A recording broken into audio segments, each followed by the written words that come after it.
Hi hi මෙයාලා. ඔන්න ඉතින් අද මාව බලන්න ආපු ඕගොල්ලෝ හැමෝටම ලස්සනම ලස්සන දවසක් වෙන්න ඕනි. උදේම සැලොන් එක ඕපන් කරලා ක්ලීනින් වැඩ ටික ඉවර කරලා මගේ වරලට ලස්සන කැටයමකුත් දාගෙන සැරසෙන්නේ මේ සැලොන් එකේ ඉතිරි වැඩ ටික පටන් ගන්න. මේ වෙලාවේ සැලොන් එකේ කවුරුත් නැති නිසා මං හිතුවා කලින් දවසේ මට ඉවර කරගන්න බැරි වුණ නේල් ආර්ට් එකේ ඉතිරි ටික කරන්න ඕනි කියලා. ඇත්තටම මම මේක කරන්න ගත්තට මට ලොකු අයිඩියා එකක් නැහැ මම මොකද්ද කරන්න කියලා.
ඔයාලට මම මේ පෙන්නන්නේ මං කරන්න පටන් ගත්ත 3D nail art එකේ කොටසක්.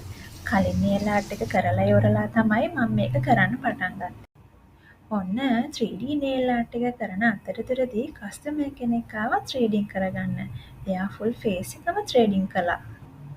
threading එකේ ඔරොනාම මට නිකන් ඉන්න උනේ නෑ.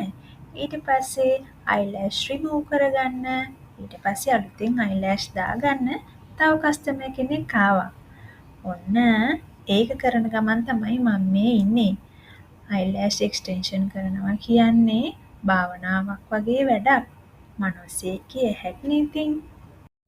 මේ වැඩේ ඉවරනකොට නම් මට ගොඩක් බඩගිනි වෙලා තිබුණේ. ඉතින් මං වැඩේ ඉවරන ගමන් ගෙදර ගියා කෑම කන්න. මගේ ගෙදර තියෙන්නේ සැලොන් එක ළඟමයි. ඉතින් මට පයින් යන දොරනේ. මම ගෙදර යන ගමන් තමයි මේ ඉන්නේ කෑම කන්න. මේ තමයි මගේ දවල් කෑමක. මගේ අතින්මයි මම මේ කෑම එක හදාගත්තේ. කෑම කාලා ඇවිල්ලා ආයෙත් කස්ටමර් කෙනෙක්. මම මේ කරන්නේ හෙන ආර්ට් එකක්. මං ලොකු ඉන්ටරෙස්ටිං එකක් නම් නෑ හෙන ආර්ට් වලට. ඒ වුණාට මං කරනවා.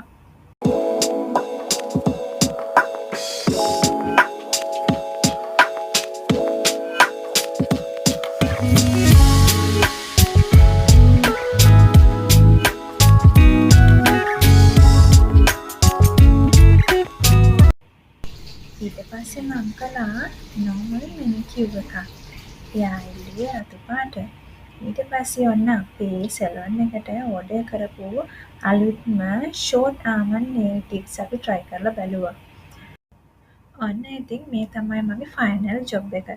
අවසානෙටම මං කළේ curl hair setting එකක්. මෙතනින් පස්සේ මම ගෙදර යනවා.